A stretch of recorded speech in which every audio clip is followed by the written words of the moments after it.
This is the Eye on Annapolis Daily News Brief, keeping you informed about the happenings in Annapolis and the area. Local news, local sports, local events, local opinion, and of course, local weather. The Eye on Annapolis Daily News Brief starts now. Good morning. It's Friday, September 20th, 2019. This is John Frenaye, and this is your Eye on Annapolis Daily News Brief. Very early yesterday morning, just after midnight actually, the Anne Arundel County Police Department responded to an address on Hudson Street, right off of West Street, for a citizen robbery that had occurred earlier. Now, apparently, a man was walking along an alley adjacent to Hudson Street when he was approached by an unknown suspect who slashed his throat and stole his wallet. He was taken to the hospital with serious but non-life-threatening injuries. Now, when Anne Arundel County Police arrived there, they had found out that the Annapolis City Police had already started an investigation. They had been there an hour earlier. And in a statement, the victim said that he was walking in the alley behind a business on Hudson Street when he was attacked. He had his wallet taken and his throat cut, and he never saw his attacker. Anne Arundel County Police are asking anybody that may have any information to give them a call at 410-222-1960. This is updating our story from yesterday about the shooting up in Pasadena. Police have identified the homeowner as well as the person who was shot and killed. The homeowner's been identified as Gregory Korweck, 40, and the person who was shot and killed is Jeffrey Dickinson, 44. What police have said is that Dickinson had called up Korweck saying that he was going to his house and arriving by scooter. Apparently, he made some threats, and that's when Korweck called 911. When police did arrive on the scene, Korweck ran up to them saying that he had just shot Dickinson. Officers did render medical aid. The fire department got there, but unfortunately, Dickinson was declared deceased by the fire department on the scene. During their investigation, police found out that Korweck was prohibited from possessing any firearms due to a previous felony conviction. He has been charged with the prohibited possession and is being held without bond, as homicide detectives are still trying to figure out what happened. It's unknown at this point if any additional charges or homicide charges will be filed against Korweck for the shooting death of Dickinson. Anne Arundel County Police are asking anybody that may have any information on this to give them a call at 410-222-4731. If you happen to see a bunch of people at Whitmore Park today at about 11 a.m. or maybe walking down Main Street to the Kunta Kinte Memorial, it is a protest and it's a strike for climate. Many young people are expected to strike from school and work in an effort to call on legislators to take action on climate change. The Annapolis demonstration is led by students Ella Moulsdale, Emma Seiss, and Carolyn Smith from Severna Park High School, Ella Imes from Severn School, and March on Maryland is sponsoring the strike. They will convene at the Whitmore Park right there at Calvert Street. They will march to the Alex Haley Memorial at City Dock and do a, quote, die-in, pretending that they have died for 10 minutes. The 10-minute die-in is significant in that it represents the 10 years left to take action, which was a study done by the Intergovernmental Panel on Climate Change, who warned that there were only 11 years to prevent irreparable damage to the planet. Man, there were all sorts of good feelings yesterday morning at the Samaritan House. After more than 7 years of planning and a year of construction, they have opened up a new residence hall on their campus, opening 16 more beds for men in recovery. We were there when they broke ground. We were there when they cut the ribbon, and it's just an incredible facility. County Executive Stuart Pittman was there. Former County Executive Steve Shue, who is now the director of Maryland's Opioid Operational Command Center, was there for some comments. But all eyes were actually on Tucker, who is an addict who spoke for a little bit. And he said that his journey to Samaritan House started with him lying to his 86-year-old neighbor about his son needing to get to a doctor's appointment, taking that neighbor's borrowed car to Baltimore, totaling it, and while sitting in the back of a police car, realizing that there was something more to be had for his son. You can hear Tucker's comments on eyeonannapolis.net. You can see some pictures of the comments and the new building as well. Congratulations to Samaritan House, and best of luck to the 16 men that will occupy those beds. All right, we've been telling you about it for a long time, and we're going to tell you about it again because it gets real on Tuesday. This is the closure of the Chesapeake Bay Bridge for the construction. Tuesday, September 24th is when the two-way operations on the westbound span will stop as the MDTA goes into a $27 million deck rehab project. Starting on the 24th, two-way operations will be suspended due to the narrower lane configuration, but the worst of the westbound delays aren't expected to happen until the full closure of the right right lane, which begins on September 30th. So you've got a week there. The full right lane closure will continue through April of 2020, except during the Thanksgiving holiday. You should also be aware that the westbound span will be shut down every night. It will close at 9 p.m. and reopen at 5 a.m. And during that closure, it'll be two-way traffic on the eastbound span, which pretty much limits it to one lane of travel in each direction. The Maryland Transportation Authority does believe that typical backups westbound, that's coming from the shore to Annapolis, will be 3 miles or more. Now, AAA does have a solution for this, and it's called a zipper merge. And it's not just AAA, it's some engineering behind it. They say that if everybody could do a zipper merge, there's a possibility that you could reduce delays by 40%. They also claim there will be fewer traffic jams, less road rage, improved safety in work zone, and fewer crashes as well. Now, according to Kurt Gray, who is the Director of Driver Training for AAA Mid-Atlantic, what a zipper merge is to use all lanes fully until the very last minute, and then you alternate one car into the other into the single open lane. Typically, most people will get over well in advance. He's suggesting not to do that. It'll be interesting to see whether you could change people's typical driving habits. My suggestions for dealing with the Bay Bridge delays: bring two things with you: patience and time. And I want to say congratulations to James Sampanis, who I believe I pronounced his name correctly, but he's going to see the Wendy and Justin comedy show tonight at the Ram's Head. He was the winner of our Ticket Tuesday, which happened on Thursday. And finally, to the 4 or 5 people that realize that I'm not very good at math, that would be Greg Klein and Scott Schaefer and a couple others. Yesterday I said that Maryland's breweries accounted for 10% of the nation's, and it's actually 1%. Just be thankful I'm not handling your taxes. Okay, that is about it for the top news today. Please make sure you're checking out eyeonannapolis.net throughout the day, because we do update it throughout the day. If you are someplace where you can leave us a recommendation or a review, please do that and let your friends and family and colleagues know about us. It is Friday, so we've got a list of suggested things that you may want to check out over the weekend, and it's a pretty big list this weekend as well. All right, we've got George Young with your local DMV weather forecast. He's coming up in just a minute. And then, of course, like I said, we've got our selections for the upcoming weekend.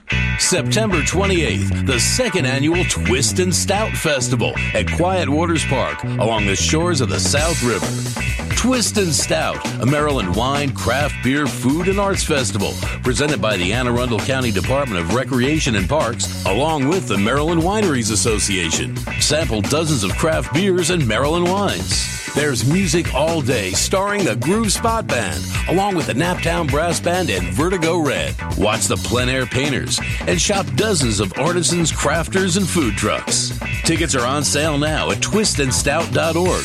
That's TWISTANDSTOUT.org. September 28th, Twist and Stout at Quiet Waters Park, noon till 6. Tickets at twistandstout.org. Going out? You need the most up-to-date local weather. Here's George Young from DMV Weather in Annapolis with today's forecast.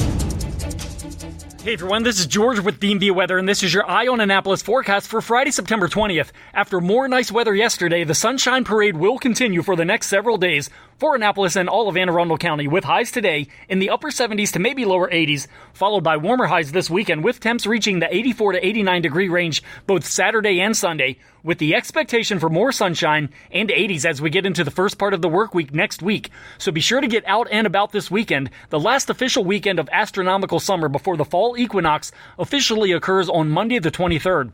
Okay, that's it for today. This is George Young of DMV Weather. Make it a great weekend out there, and be sure to get our free app on all of your devices by searching for DCMDVA Weather in the Apple or Google App Stores, and also follow us on Facebook and Twitter and on our website at dmvweather.com. So you can always stay weather informed.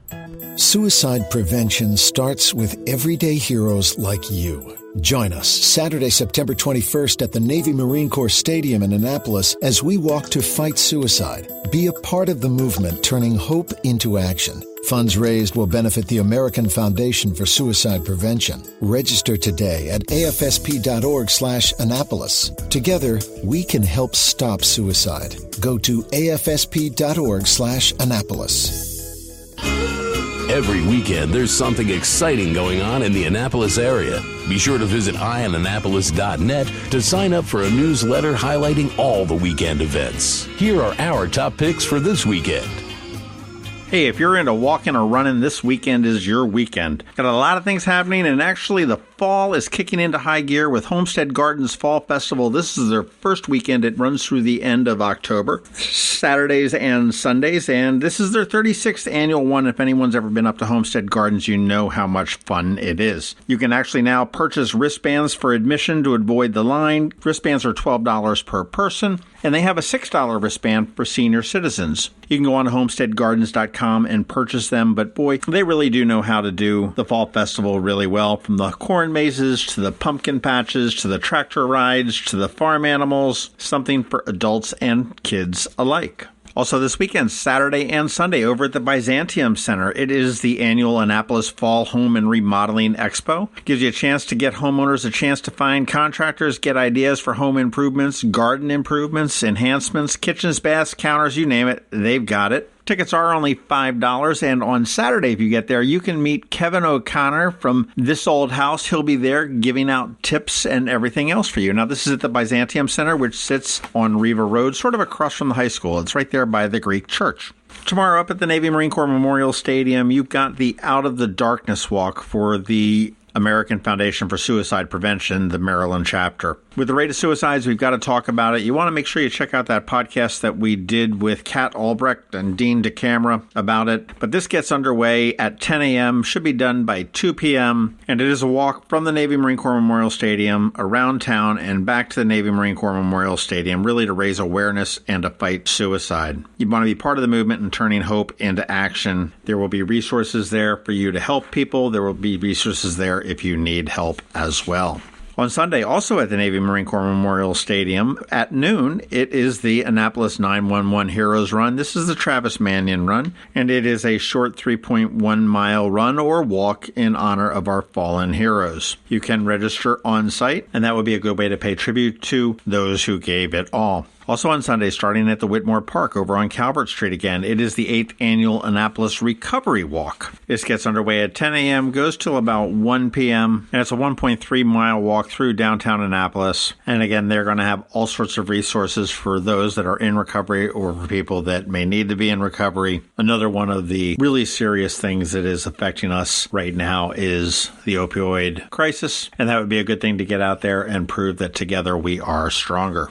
On a little bit more of an upbeat note on Sunday as well. The streets around Market Space at City Dock are going to be closed for a family-friendly afternoon of live music, food, drink, face painting, balloon animals, and much, much more. It is the Market Space Fall Fest, noon to 6. Absolutely free, will be fun, and it's supposed to be a great weather weekend. And as we look into next week, there's two great events that are going on Thursday the 26th, so we're not going to be able to hit them up next week, so I want to let you know about them. You've got Barking on the Bay Cruise, and now you can bring your favorite pup aboard the Harbor Queen for the 7th annual dog-friendly cruise to support the Anne Arundel County SPCA. Of course, they've got full bar service on the Harbor Queen. They will have doggy swimming pools on the top deck. They're going to have food. They will have a silent auction, nautical music, and lots of pet-friendly food. Dogs should be friendly. They should be on a leash. They should be up on their inoculations. And then they should get down there on September 26th to City Dock. The boat leaves at 6, gets back at 7:30, and admission is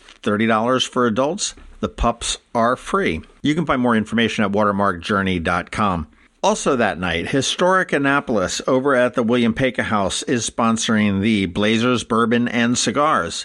I'm not sure whether this is the 5th or the 6th annual one, but the ladies in June have their Peka Girlfriends Party. This is the gentleman's answer. Dress up in your blazers, sip bourbon, and smoke cigars in the gardens of the William Peka House. It's a great networking event, a lot of fun. It will be a who's who of the Y chromosome scene here in Annapolis. All right, those are our suggestions for the weekend. Pick one of them, pick them all. Whatever you do, have fun. Please do it safely. We want to see you here on Monday, and have a great weekend. When a ring from the United States Naval Academy comes into Zacharys for a center stone, it always makes us wonder, where's this one going? Where's this one been?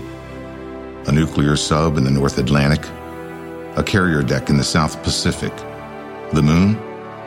52 astronauts are Academy graduates, from Iwo Jima to Okinawa, Corregidor to the Coral Sea, Midway to the Persian Gulf, Congress to the White House.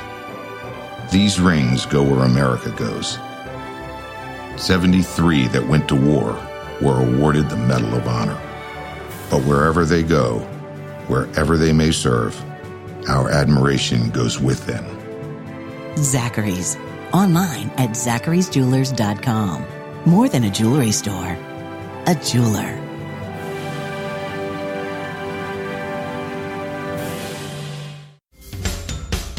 You've been listening to the Eye on Annapolis Daily News Brief. Tell your friends and colleagues this is the podcast where you can keep up on the latest with what's going on in Annapolis. And also tell them about our website, eyeonannapolis.net, where you can find even more information. This podcast comes to you every Monday through Friday at 7 a.m., keeping you informed with the Eye on Annapolis Daily News Brief. And take a moment to listen to our other podcast, The Maryland Crabs, released every Thursday at noon.